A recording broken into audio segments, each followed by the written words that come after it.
So one of the key things that we do is to upskill them, right?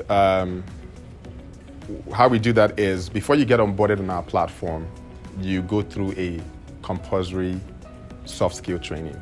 During this soft skill training, we train you on financial literacy, communications, and everything that relates to transactions with customers, hygiene, cleanliness, just making sure that you're a professional. We're coming there to showcase our products. We're coming there to show that we're innovative. Our products are what you see.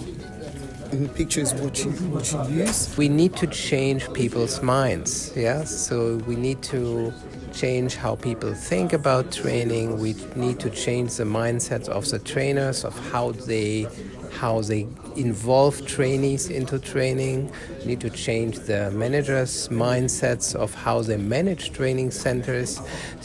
And I think that's the challenging part of our work, that managing change means changing people, and changing people is sometimes, it's a process.